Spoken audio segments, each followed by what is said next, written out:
Well, Alan, thank you very much for coming to see us here at Avid. It's pretty rare that we actually get the editors to come into Avid, and even more rare that they come in on a day when their major motion picture is in wide release. Let's talk about that right up front. Hunger Games: Catching Fire. How long a project was that? It took about a year. We started in September of last year and finished in around October. And this is the second installment in the series. First one for you and for Francis, the director. Right. What, obviously working with him is a draw. You worked with him, it was a Water for Elephants was the project. That's right. What was it about the Hunger Games, this film, this franchise that attracted you? Well, it's interesting because I hadn't read the books. My wife had read the books and she loved the books. And Francis asked me when I was just finishing up The Amazing Spider-Man, if I would do the job, and I of course said yes. And I wasn't familiar with the material. It was basically just reputation only from my wife. And I would follow Francis to the ends of the earth. So whatever he wants to do, the man has such good taste that I knew that it was going to be something special. So. I talked to him, and then I read the books immediately, and I could see why he was compelled to be involved, and I, of course, was as well. So that's pretty much how it developed. We talked to a lot of editors that develop these very close relationships with specific directors. Tim Squires and Ang Lee, Kevin Tent and Alexander Payne. What is it that has to happen between an editor and a director to really build that kind of relationship? What is it that is it just a shorthand with the way you guys think, or what makes this relationship so special? Well, I can't speak for those guys, but for me, what I love about working with people like Francis is that I'm free to explore, and it's a safe environment. So I can come up with something that's really great, and he appreciates it. And when I come up with something that maybe isn't that great, I don't get beat down so much. I'm willing to sort of go out on a limb and try things that I wouldn't normally try. He also. He's very collaborative, and he rolls up his sleeves and he works alongside with me a lot, which I think is great because it saves a tremendous amount of time. Often when you have directors that come, give you notes, and then they walk away, that's very freeing and it's fun, but sometimes you get a note where going down that path, it's, like within 15 minutes that's not the direction you really want to go, but you may discover a new avenue, and you'll go explore that, but since they haven't been on that journey with you, they don't get to discover that new avenue quite as much, and you end up sort of spinning your wheels showing them why the original note might not work. So Francis is one of those directors who really does like to get in and work the material the same way I do, and I really appreciate that and enjoy working with somebody because you're not just there in a room alone all the time. I mean, obviously I am for huge portions of the movie, particularly while they're shooting and whatnot, but he's a real collaborator, and I really value that, so I find it effective. When you say rolls up his sleeves, I mean, we're talking about also getting in and doing editing. I know some editors... No, he's pretty much sitting there, okay? Doing what most directors do, but he actually pays attention, and it's not like he's, twiddling around. He's watching the end result and commenting, and I'll have an idea and go, oh, let's try this. And he'll go, oh yeah, that's a good idea, let's try that. Or he'll say, no, I was thinking more like this. And then we just kind of roll off of each other and turn the thing into something that it wouldn't have been if we were just alone in the room. So sometimes you might actually be in a scenario where you're working with a director who has edited or considers themselves an editor. Do you find that it makes the situation easier because they understand the techniques that you're employing and what you have to do? Or is it harder because they seem to think they know what needs to be done themselves? I've worked with a number of different directors who edit. Never any that have really done a tremendous amount of editing while we were actually cutting the movie. I don't really find it a detriment. I'm like, if somebody comes up with something better, I gladly take it and throw it in the cut. Let's just make the movie as efficient and as good as possible. But I haven't really ever, it's never bothered me. I mean, the only time I can really think of where that's happened is on this movie Little Manhattan that I did years ago. And that was on a different piece of software. And that director loved editing, and he would do stuff until 3 in the morning, come back and show me.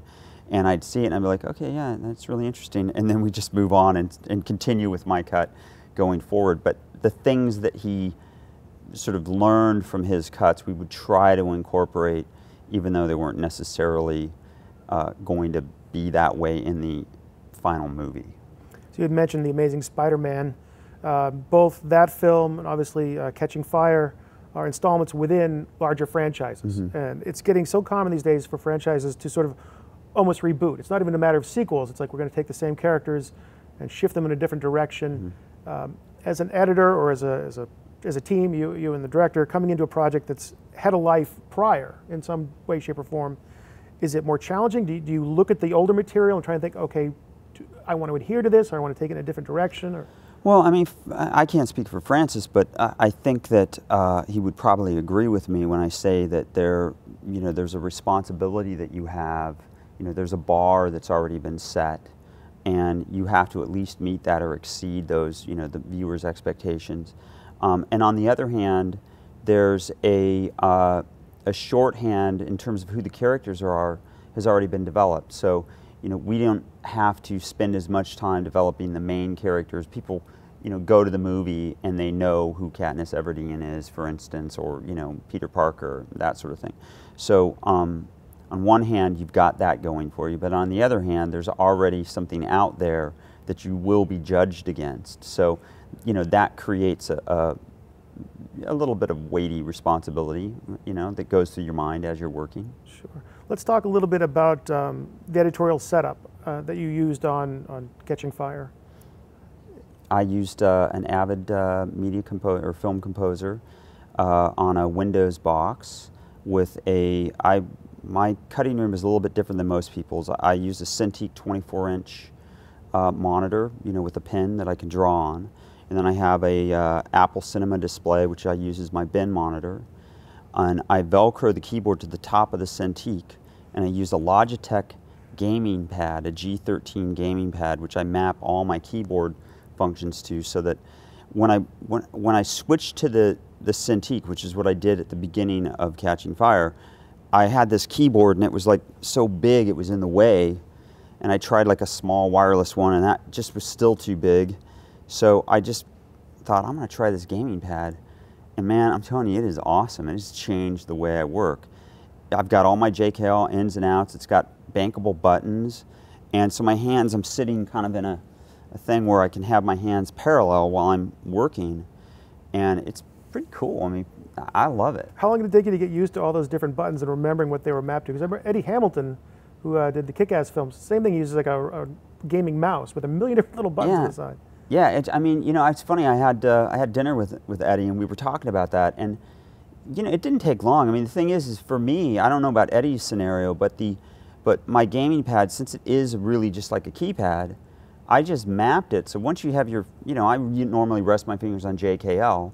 Well, I have my JKL thing on the keypad in the same spot, and I may have made a few changes because there are some other functions, And it took me a little while, but I just created little cheat sheets for myself, and now it's like, it's so second nature that if I pulled out my laptop and tried to edit with my laptop right now, I'd be like, I need my G13. I literally bring that thing with me if I know I'm going to be doing some editing, because it's just how I work now. Wow. And it's pretty cool. I mean, I do a lot of stuff where I can't even remember the key combinations anymore because it's so programmable.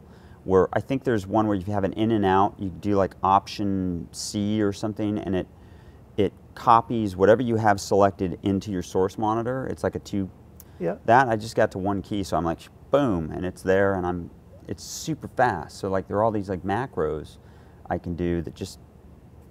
Is that something that a lot of younger editors or people that are new to Media Composer don't know or are not aware of, like how to really customize it to make it your own? Because I think that's really the magic of what speeds the thing up and makes it so efficient. Yeah, I mean, I don't know, but I know that a lot of the Twitter people that follow me that I communicate with, they're starting to sort of, I've opened their eyes, like, whoa, I can use a gaming pad? That's cool.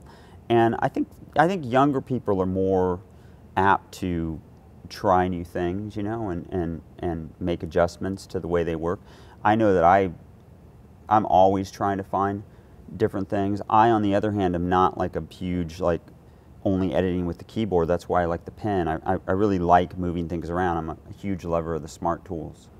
I just think they're awesome. I'm using them all day long, particularly with the pen, because that's what you're doing. You're dragging things around.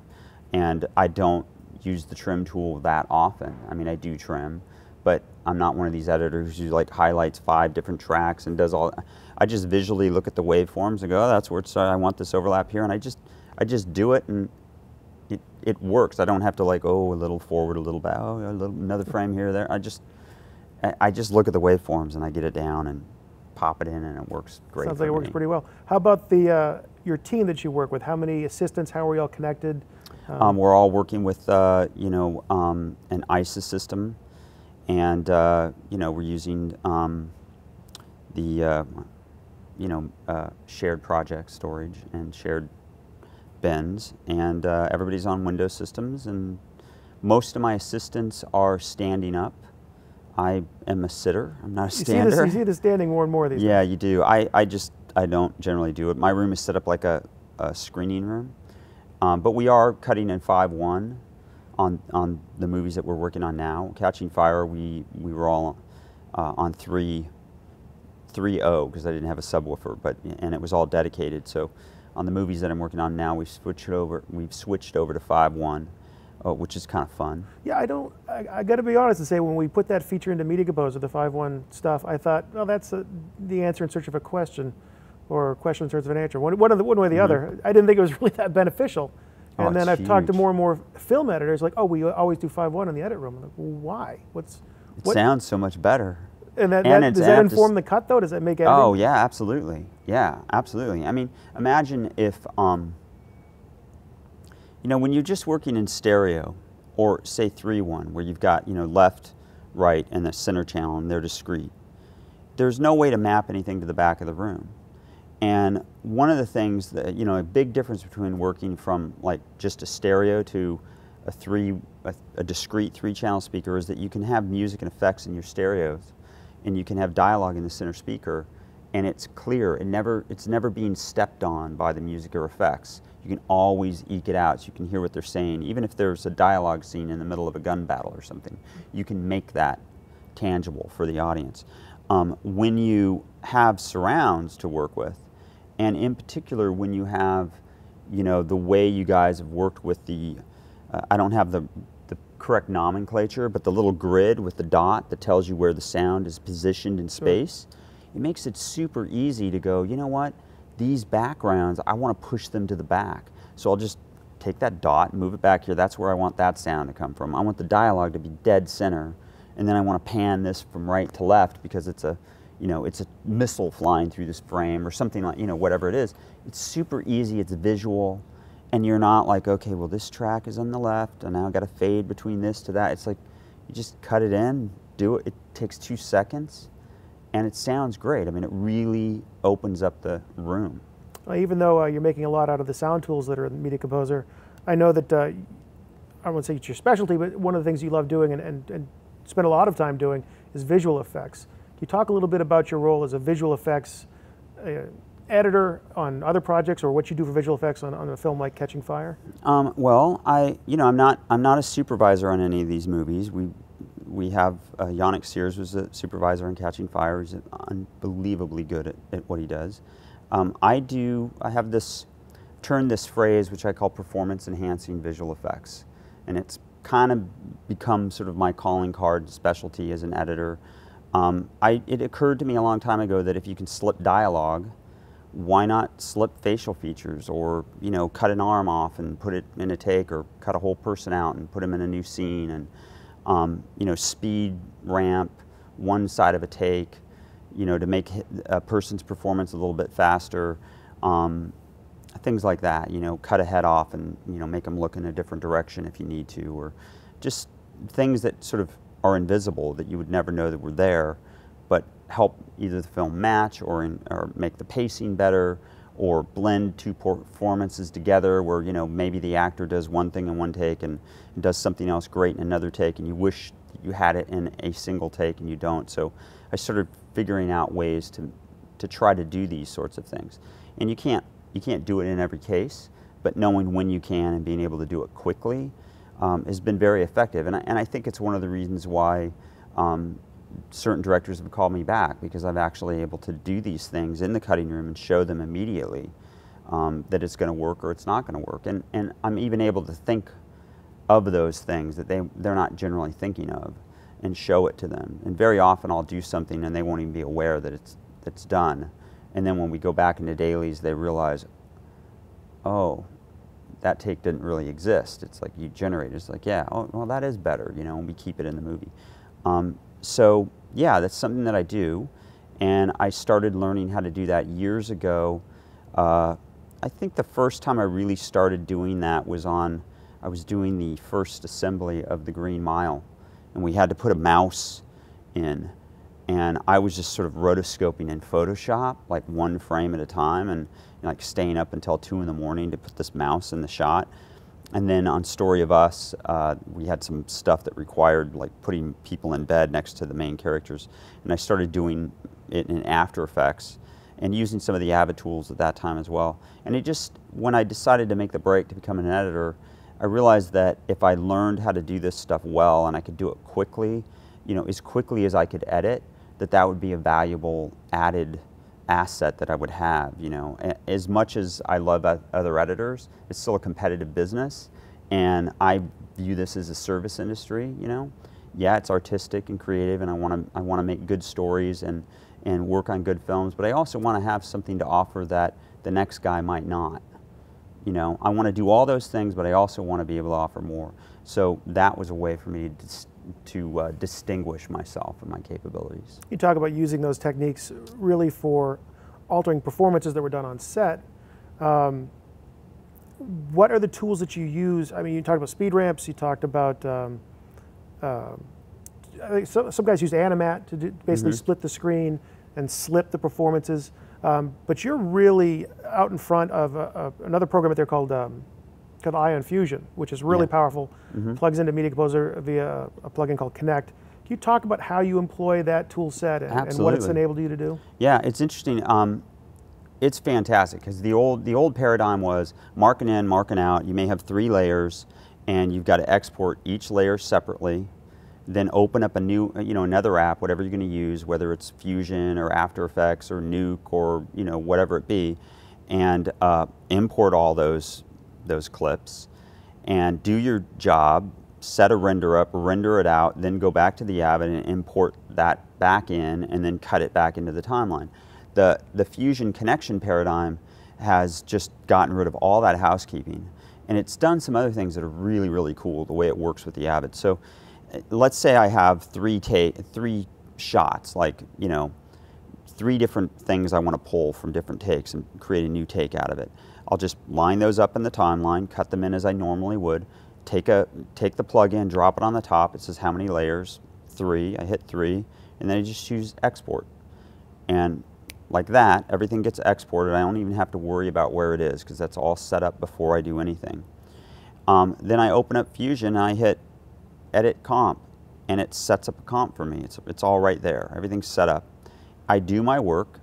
I hit render. Then I go back to the Avid and I start working. And as soon as the render's done, it's now populated and it's in the timeline. Depending on how fast my Avid system is, I may have to set an in and out and hit the render between in and out just so that it becomes a pre-compute, which all the other people sharing the project will be able to use and see. But you can go even further because one of the things I like about Avid is your time warp with fluid motion is fantastic, and it's much easier for me and quicker for me to do my time warps in the Avid timeline. So I can do that in the Avid timeline and set that underneath, and then throw the connection plugin on the top, and it's exported with the time warp already pre-built in. So when I'm in Fusion, I don't have to mess around with trying to get the time warps right. It's there. Same thing with with fluid morph. A lot of times I'll do little 4-frame morphs from the same character to the same character in order to split performance or cut a gap out or what have you. I can do that as well. So sometimes I'm using partial Avid effects. Those are getting exported into the Fusion comp and then rendered out and land back in my timeline. And of course later on when a VFX editor needs to look at that stuff, it's all right there in the timeline. They could see what I did and open it back up if they want in Fusion and go, oh, this is what he did, or or make another version. That's the other thing that's really cool about it, is it saves a version. So if I have one version of a shot, and then it's particularly useful when you're doing color correction or something, I'll often actually use the Fusion color corrector as opposed to the Avid color corrector, because it works slightly different, and I can do more masking, so I can, you know, do vignettes and really just color correct certain areas very easily and quickly. And I can set different versions. And once those are rendered and the plugin's there, you just open it up and go, okay, I want to see version 2 now. I want to display 3, 4, 5, whatever. And they're there. You can always go back to them, which is really cool. So have you found the time to learn these applications? You're so busy working as an editor, not a lot of room for experiment while you're on a project. No, and that is, it's true. You know, I've been fortunate in that I started learning these applications at a relatively young age. And I did have a small visual effects shop for a time, so I spent a lot of time day in and day out doing composites, and that helped a great deal. But I'm also a little bit of a nut. I mean, I enjoy 3D modeling. I just do it for pleasure. I'm not particularly good at it, but I also enjoy comping, and I've gotten fast enough at it, and because I've done it enough at home, you know, when I'm on location, I'm just a work machine. Like, if my family's not around, I'm just working. So when I go home on the weekend, and when I say go home on the weekend, when I go to my hotel room on the weekend, or, you know, to my apartment that's not really home, you know, wherever I'm shooting or cutting, I just play on my computer, you know. I'm not a person who likes to veg out in front of the TV. I want to do something. I want to better myself and get more creative, because I recognize that to be able to do this stuff quick means I have to know how to do it. I can't be sitting there struggling, trying to learn these things with the director in the room. When I tell the director it's going to take me 15 minutes to do something, it better take me 15 or 20 minutes to do it. I can't be like going to the manual, you know. So recognizing that, you know, I do spend, I put in the time and the hours to study this stuff. I own the software. You know, it's not, you can't just pick up a book and take a class and go, oh yeah, you know, I'll figure it out when the time comes. You really have to sort of practice. Well, it is much different today. You know, it used to be, if you wanted to get into the business or start learning about the craft of filmmaking, you went to film school, where otherwise you wouldn't have had access to cameras, editing equipment. Now, you know, you can get Media Composer for a few $100 as a student, or, you know, $1,000 as a professional. You can, it's accessible now. Absolutely. Do you see, I don't know if you went to film school or not, but what sort of value do you see in going to film school to start out, or do you just jump right in and just get to be a PA and work your way up? I'm an autodidact, which means I'm self-educated. So I never went to film school. I didn't even really complete high school. I have a GED, so I have a diploma, but I took a few college classes because I was interested in film theory and philosophy and history. And so I'm a little different, because I am a self-motivated learning person. I really like to educate myself. But I would recommend people go to film school. You know, it's actually something I wish I had done, because you're going to learn a lot about film theory. You're also going to meet a lot of other people who have the same interests as you, and you're starting off life with a network. I mean, where I just kind of came into the film industry and I knew 2 people, and they both thought I was like, you know, this dude's crazy, like he wants to get in the film industry. And I was just like this crazy young rock climber who just was like, that looks easy, I could do that. And they were like, dude, you got to pay your dues, you got to go work, you got to apprentice. Like, I was in my 20s. And I proved that, you know, it was worthwhile. I actually stuck to it and did pay my dues. But I had some hurdles because I didn't know anyone, you know. And I was sort of like, I was just like this puppy dog, like running around going, hey, how can I work on your movie? I'll do anything. And it took me a long time to learn the things that I learned that I probably would have learned had I gone to film school much quicker. And I certainly would have had a larger network of people that I could have built off of. Well, I have a college degree, and I'm going to have to go look up autodidact, so that tells you what that's worth.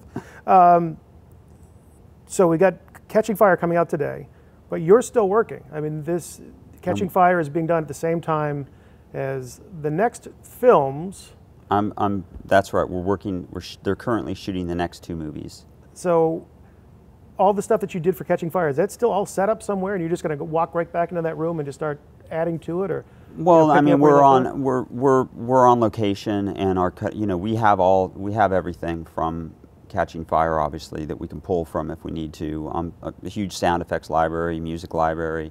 I'm working one of my systems. I actually have two systems right now. I have one that's in a trailer, so I go with the set, but I also have a cutting room that's in the production office, and so I have one of the actual systems that I originally did the last movie on, because I said, don't touch it. That's set up the way I want. Just leave it be, and then just build this new system for the trailer. But yeah, so we've just kind of moved on from one to the other. But we don't have our cutting rooms back in LA that we, finished Catching Fire, or they're there waiting for us empty. We're not. There isn't anybody back there. We're all currently on location in Georgia. What's the basic? What are you shooting? What's the overall workflow for going from production through editorial to visual effects? Well, on Catching Fire, it was film and IMAX. It was all shot in film. On the next two movies, it's all digital. But I'm not actually at liberty to discuss the next two movies very much. Okay. I think I've said about as much as I'm allowed to under my non-disclosure agreement. Okay. Just because they're very top secret, concerned about security and whatnot. But our workflow it's a file-based workflow. We're shooting on the Alexa cameras, and well, let's talk about the last one then, because I mean, you say you're shooting on film. That actually has gotten to the point of where that's sort of an oddity. Yeah. Like the decision to shoot on film. Why would someone? I know J.J. Abrams, did Star Trek 2.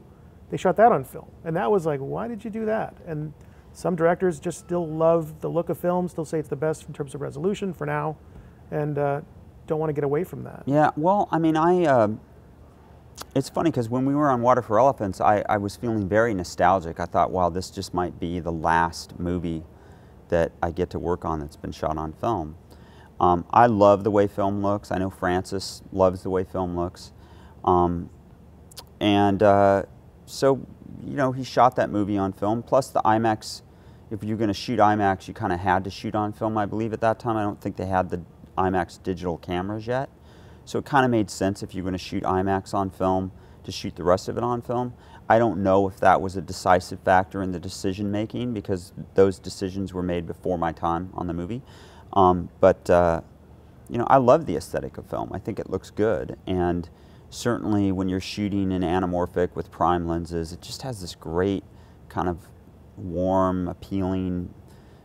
It's like an old comfortable blanket. It just feels good. So I think that served the movie in a lot of ways. Obviously, when you're shooting in film, it requires, there's just more infrastructure needs, and those infrastructures are slowly crumbling.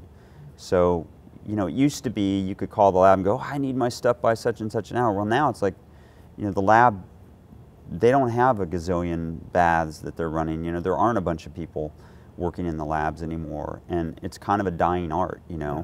So it's just harder and harder to make movies on film, and it's starting to make less and less sense, particularly that all the theaters, for the most part, are digital now, so you're going to be released digitally. So yeah, it just doesn't make sense to do movies on film anymore, unfortunately. So the film opens wide release today. Yes. You going to go see it? I'm thinking about it. I told people last night, I did this thing at the Boston Users Group. I was like, yeah, I think I'm going to go see it in Boston tonight. And I think I'm just going to sort of go into an audience incognito and sit down somewhere near the front and spend most of my time looking back at everybody else, to see how they're reacting to the movie. 'Cause I'm kind of excited about it. I'm really proud of the movie. I think it's a good film, and it's pretty rare that you're not burnt out after a movie. I like the characters. I think I'm going to go see it. Sure. The reviews have been awesome. I think obviously the box office is going to be huge, and I'm sure you got a lot to be proud of. And we couldn't be more appreciative that you took the time to come in and see us. So, Alan, thank you very much for being here today, and we can't wait to see the film. My pleasure. My pleasure.